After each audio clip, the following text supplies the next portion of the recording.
É um prazer ter vocês aqui esta tarde de domingo, onde tivemos conferência da Estaca, pudemos receber mensagens inspiradas dos líderes do Senhor escolhidos aqui para a região de Jaraguá do Sul.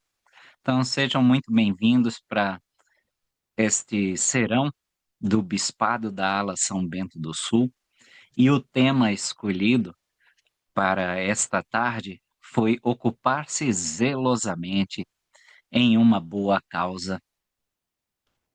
Esse título vem de Doutrina e Convênios, 5827, tema de estudo desse mês, numa das sessões de Doutrina e Convênios. E o versículo diz o seguinte: em verdade eu digo, os homens devem ocupar-se zelosamente numa boa causa e fazer muitas coisas de sua livre e espontânea vontade e realizar muita retidão. Então, eu tomei hoje aqui a liberdade de usar as palavras do elder M. Russell Ballard na conferência de outubro de 2012, porque ele começa o seu discurso falando de uma história que ele diz que toda vez que come um pêssego suculento e maduro, tirado do pé, os pensamentos dele se voltam para cerca de 70 anos no passado, quando o pai dele tinha um pequeno pomar de pessegueiros em Holiday, Utah. E ali ele tinha também colmeias para polinizar as suas plantações, as suas árvores. E eh, essas árvores, essas flores de pêssego polinizadas, acabavam se tornando em grandes e deliciosos pêssegos, como ele fala. Então vamos falar um pouquinho sobre essa polinização. O pai do Elder Ballard amava as boas abelhas que ele tinha e ficava maravilhado pelo modo como as abelhas trabalhavam juntas. Elas coletavam o néctar das flores de pessegueiro e transformavam num mel bem dourado, que, como todos nós sabemos, é um dos alimentos mais benéficos da natureza. De fato, os nutricionistas dizem que é um dos alimentos que contém todas as substâncias necessárias para suster a vida. É um alimento completo: enzimas, vitaminas, sais minerais e água. O pai do Elder Ballard sempre tentou envolvê-lo no trabalho com as colmeias, mas ele sempre deixava o trabalho de cuidar das abelhas para o seu pai. Mas desde aquela época, ele aprendeu mais sobre a organização estruturada de uma colmeia. Uma colônia de aproximadamente 60 mil abelhas é o que compõe essa colmeia. As abelhas, elas são movidas instintivamente, elas têm esse instinto de polinizar, coletar néctar e condensar o néctar em mel. E essa é uma obsessão que elas têm, que está gravada desde a sua criação no código genético. Foi gravada em seu código genético por nosso Criador. A estimativa é que, para se produzir cerca de meio quilo de mel, de 20 a 60 mil abelhas, 20 mil abelhas a 60 mil abelhas, precisam coletivamente visitar milhões de flores e viajar o equivalente, olha só, a 2 voltas em torno da Terra. Elas têm um curto período de vida, de apenas algumas semanas até 4 meses só. E a contribuição de uma única abelha para a colmeia é de apenas 1/12 de uma colher de chá. Então imagina, pegar uma colherzinha de chá, dividi-la em 12 partes e aquela abelha, durante a sua vida, vai contribuir com uma única partezinha daquela. 1/12 de uma colher de chá. Isso parece muito pouco, parece ser quase que insignificante se a gente comparar com o total, esse 1/12 de uma colher de chá de mel. Mas esse 1/12 dessa colher de chá de mel produzida por uma abelha é vital para a vida toda da colmeia. As abelhas, elas dependem umas das outras.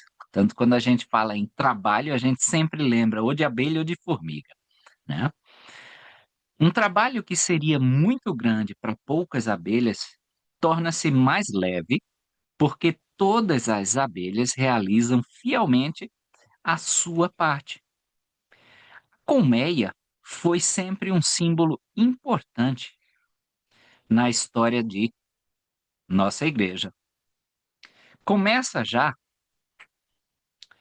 no livro de Mórmon, onde a gente lê que os jareditas estavam levando consigo abelhas em Éter, capítulo 2, versículo 3, e levaram também consigo Deseret, que, por interpretação, significa abelha de mel. E assim, carregaram consigo enxames de abelhas e uma variedade de tudo que havia na face da terra, sementes de toda espécie. Quando viajaram para a América há milhares de anos, eles trouxeram essas abelhas com eles. É tanto que hoje há vários estudos que tentam correlacionar aqueles povos do Egito antigo com as abelhas, tá?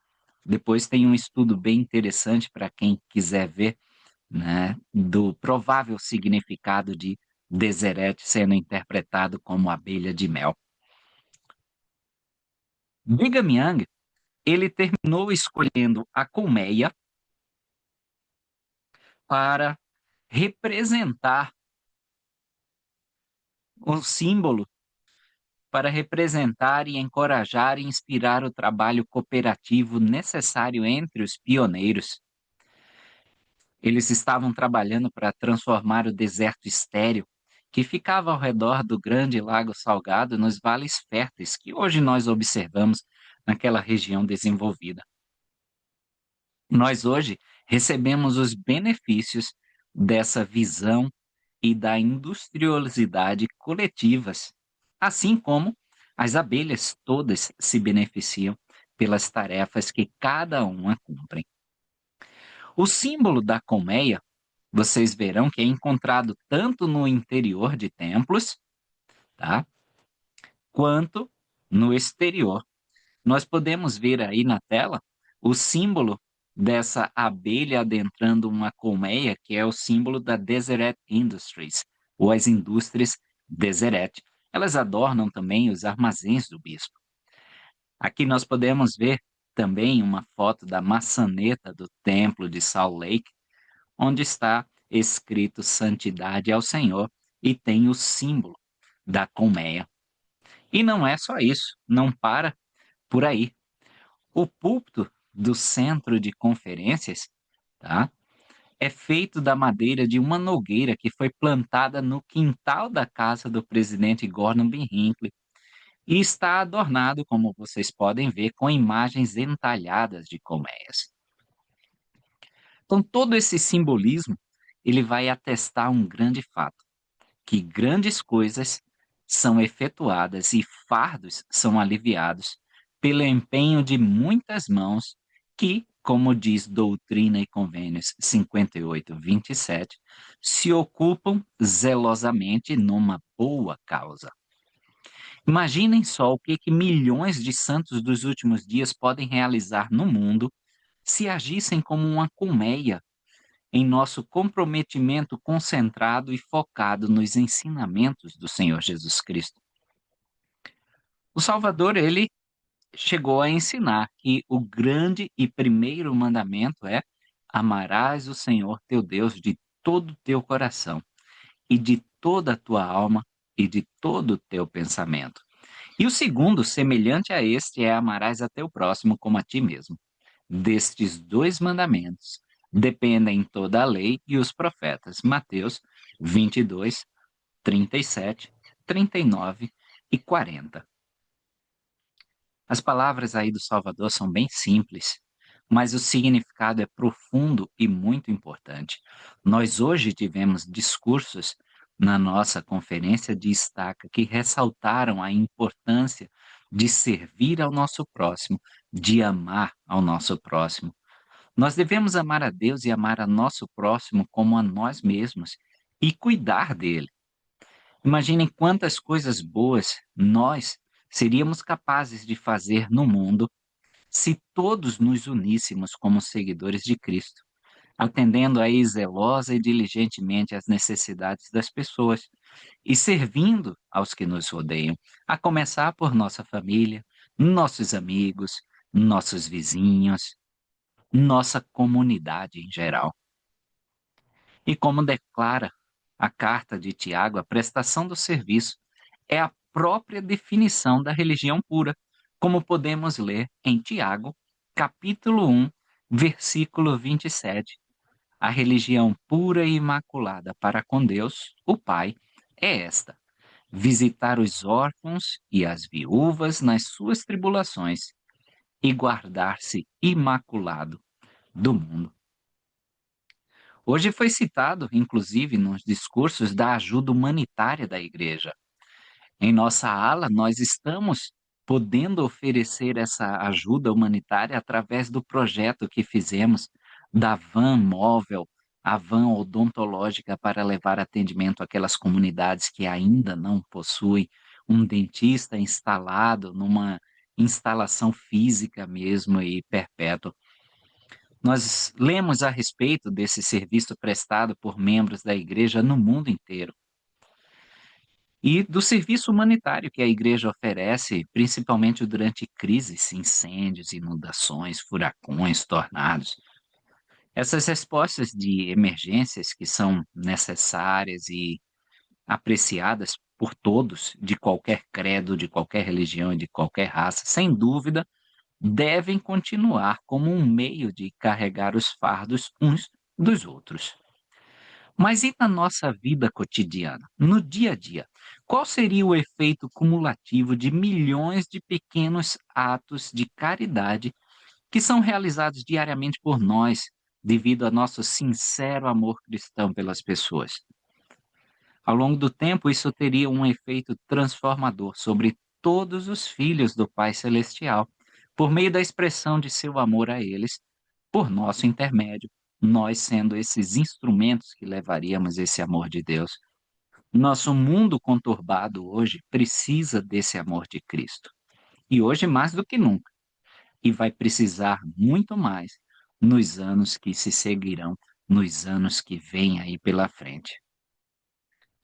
Estes simples atos diários aí de serviço talvez não pareçam muito, como 1/12 da colher de chá que a abelha contribui para o mel da colmeia, mas quando consideramos coletivamente se tornam como aquele 1/12 da colher de chá de mel, contribuído por uma única abelha. Há poder em nosso amor a Deus e a seus filhos, e quando esse amor é manifestado tangivelmente em milhões de atos de bondade cristã, ele vai adoçar e nutrir o mundo com o néctar vital da fé, da esperança e da caridade. E o que que a gente precisa fazer, então, para nos tornarmos como as dedicadas abelhas e fazer com que essa dedicação se torne parte de nossa natureza? Muitos de nós frequentamos diligentemente as reuniões da igreja. Trabalhamos arduamente em nossos chamados, especialmente aos domingos. É aquela correria quando estamos na reunião sacramental, na escola dominical, porque cada um tem uma parte a desempenhar nessa colmeia do evangelho. Mas será que a nossa mente e nosso coração estão tão zelosamente ocupados em coisas boas no restante da semana? Será que nós fazemos as coisas automaticamente ou a gente está realmente convertido ao Evangelho de Jesus Cristo? Como levamos a semente da fé que foi nutrida em nossa mente e a plantamos com profundidade no fértil solo de nossa alma? Como é que a gente está fazendo isso durante a semana? Como fazemos acontecer a vigorosa mudança no coração que a alma diz ser essencial para a nossa felicidade e paz eternas, lá em Alma, capítulo 5, dos versículos 12 a 21. Só lendo para vocês o versículo 12, e em virtude de sua fé, verificou-se uma grande mudança em seu coração. Eis que vos digo que tudo isso é verdade. E aí ele faz uma série de perguntas para que nós possamos nos analisar, tá? E aí ele termina no versículo 20 e 21. Pergunto-vos: podereis pensar em ser salvos quando vos haveis deixado subjugar pelo diabo? E eu gostaria de aplicar esse subjugar pelo diabo quando nós achamos que nós nos bastamos, que nós não precisamos de outras pessoas, ou que eu sou mais importante do que todo mundo. Isso o diabo está subjugando. Imagine se as abelhas, cada uma tivessem esse pensamento individualista. A colmeia, ela ruiria. O reino de Deus rui quando nós tentamos pensar dessa forma egoísta. Versículo 21, digo-vos que sabereis naquele dia que não podeis ser salvos, pois ninguém pode ser salvo sem que em suas vestimentas tenham sido lavadas até ficarem brancas. Sim, suas vestimentas devem ser purificadas até ficarem limpas de qualquer mancha, pelo sangue daquele de quem nossos pais falaram, o qual deverá vir para redimir o seu povo de seus pecados. E a gente tem que se lembrar que o mel contém todas as substâncias necessárias para suster a vida mortal. É tanto que, no Antigo Egito, em alguns processos de mumificação, o termo usado era melificação. Então, se o mel tinha todas as características necessárias para suster a vida mortal, eles acreditavam que também tinha características para suster a vida imortal, a vida eterna. Era um preservante do corpo desses faraós que eram melificados. Além disso, pesquisadores hoje em dia encontraram potes de mel em algumas ofertas que eram feitas nos funerais desses faraós e constataram que o mel ainda hoje estava totalmente próprio para consumo. Então a gente pode quase que dizer que o mel também é eterno. Ele tinha as coisas necessárias para a vida eterna. E a doutrina e o evangelho de Cristo são o único caminho para nós obtermos essa vida eterna. Somente quando nosso testemunho transcende o que está em nossa mente e penetra profundamente em nosso coração, é que a nossa motivação de amar e servir vai se tornar como a motivação, o amor e o serviço do Salvador. Somente aí é que a gente pode se tornar discípulo de Cristo, realmente convertido, investido de poder pelo Espírito para tocar o coração de nosso próximo. Talvez é isso que a alma diz, somente nesse ponto é que nós temos as nossas vestimentas brancas, purificadas, ficando limpas de qualquer mancha do sangue dessa geração, pelo sangue de Jesus Cristo. Quando o nosso coração não está mais nas coisas deste mundo, a gente não aspira mais a essas honras dos homens, nem busca apenas satisfazer o nosso orgulho. Em vez disso, aí a gente assume as qualidades cristãs que Jesus Cristo procurou o tempo todo nos ensinar. Então, quais são essas características que, à medida que a gente vai desenvolvendo, a gente pode se dizer que está cada vez mais próximos do Salvador? Vamos ver Doutrina e Convênios 121, 41. Nenhum poder ou influência pode ou deve ser mantido em virtude do sacerdócio, a não ser com persuasão, com longanimidade, com brandura e mansidão, e com amor não fingido. Então nós seremos mais bondosos, mais mansos, mais longânimes. Longânimes, eu gosto de comparar que nós temos o ânimo longo, ou seja, teremos, dificuldade em nos irritarmos, em nos irarmos, isso é o longânime. No versículo 42 da mesma seção 121 de Doutrina e Convênios, a gente diz que, além da bondade, o Senhor diz que nós estamos agindo sem hipocrisia e sem dolo, com bondade e conhecimento puro, que grandemente expandirão a alma, sem hipocrisia e sem dolo. Ou seja, a gente não vai ter a intenção de causar mal. O dolo é aquela intenção de tirar vantagem ou de causar mal a alguma outra pessoa. Isso some de nós a partir do momento que a gente se ocupa zelosamente nessa boa causa e se parece cada vez mais com Jesus Cristo. No versículo 45, então, que tuas entranhas também sejam cheias de caridade para com todos os homens e para com a família da fé, e que a virtude adorne teus pensamentos incessantemente. Então tua confiança se fortalecerá na presença de Deus, e a doutrina do sacerdócio destilar-se-á sobre tua alma como o orvalho do céu. Então, no versículo 45 aí, vemos que nós vamos estar cheios de caridade para com todos os homens. E ainda no versículo 45 tem uma outra dica, tá? De como nós estamos nos aproximando do Senhor, é que nossos pensamentos vão ser sempre virtuosos. Ou seja, nenhum pensamento daquele vai ter o dolo habitual do ser humano de tentar levar vantagem e de fazer o mal, que é o que a gente complementa com Mosias capítulo 5, versículo 2. E todos clamaram a uma só voz, dizendo: Sim, acreditamos em todas as palavras que nos disseste. E também sabemos que são certas e verdadeiras, por causa do Espírito do Senhor Onipotente, que efetuou em nós, ou melhor, em nosso coração, uma vigorosa mudança. De modo que não temos mais disposição para praticar o mal, mas sim de fazer o bem continuamente. Nós não temos mais esse dolo habitual, não queremos mais fazer mal a nossos irmãos.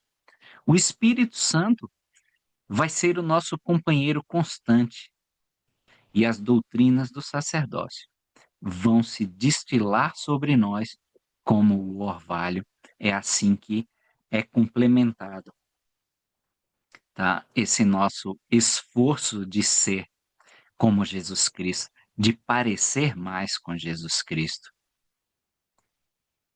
A gente, com isso, não está querendo dizer que nós sejamos fanáticos pela religião, que só pensemos em religião. Pelo contrário, a gente está sugerindo que nós devemos dar o próximo passo para completar a nossa conversão ao Evangelho de Cristo, a segunda milha que ele falou que nós deveríamos andar, assimilando assim profundamente as doutrinas que ele nos ensina em nosso coração e na alma, para que a gente possa efetuar e viver de modo coerente e constante, não só no domingo, com integridade, as coisas que a gente professa acreditar, as coisas que nós pregamos.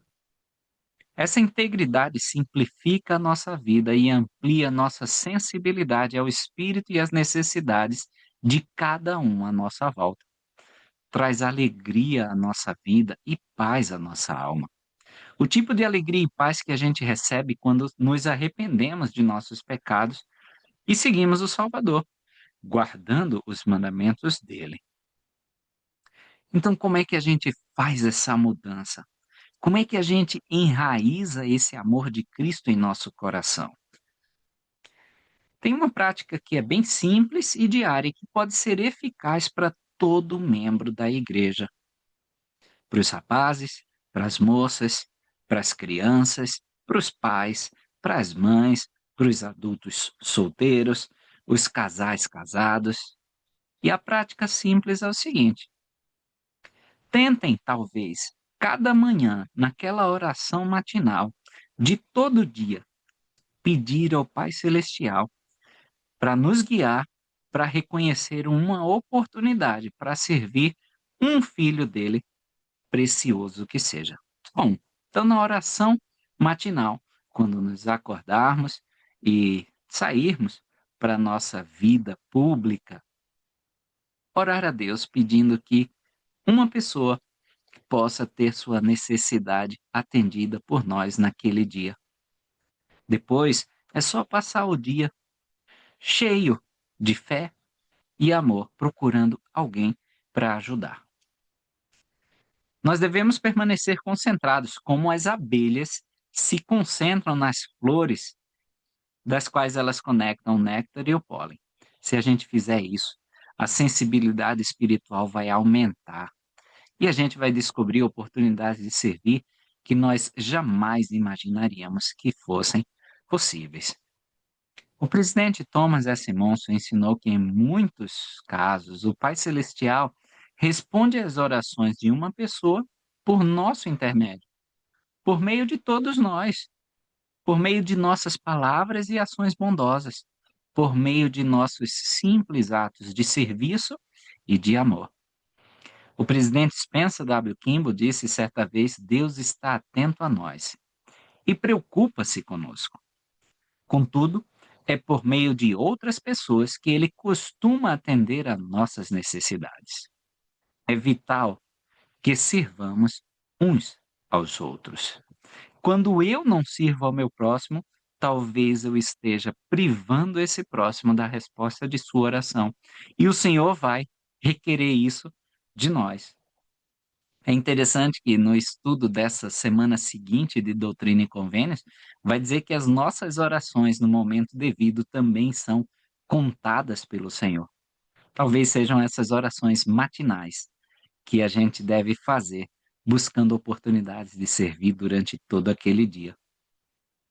Se a gente fizer essas coisas na escola, em casa, no trabalho, na igreja, o Espírito vai nos guiar e nós vamos conseguir discernir as necessidades de prestar um serviço específico que somente nós temos a capacidade de prover para aquele próximo necessitado. A gente vai ser inspirado pelo Espírito e motivado a ajudar a polinizar o mundo com o puro amor de Cristo e o Evangelho dele. E aí a gente tem que se lembrar, como aquele 1/12 de colher de chá de mel que a abelhinha oferece à colmeia, se a gente multiplica esse nosso empenho por dezenas de milhares, até milhões de atos fervorosos para compartilhar o amor de Deus com os filhos dele, por meio do serviço cristão, vai ter um efeito positivo combinado que vai trazer a luz de Cristo a esse mundo cada vez mais tenebroso. Juntos, unidos, lembrar, se não sois um, não sois meus. A gente vai levar amor e compaixão para a nossa própria família e para os solitários, os pobres, os quebrantados, para aqueles filhos de nosso Pai Celestial que buscam a verdade e a paz. Também foi falado hoje sobre a obra missionária, que nós não devemos julgar ninguém. Todos, ide e pregai o evangelho a toda criatura. Todos merecem ter essa verdade e paz que traz o evangelho. Então, que a gente possa, nas orações diárias, pedir a inspiração de encontrar alguém a quem a gente possa prestar um serviço significativo. Inclusive, esse serviço significativo pode ser compartilhar as verdades do evangelho e prestar o nosso testemunho. E aí, se a gente vai lá para o hino 136, que é o hino Neste Mundo,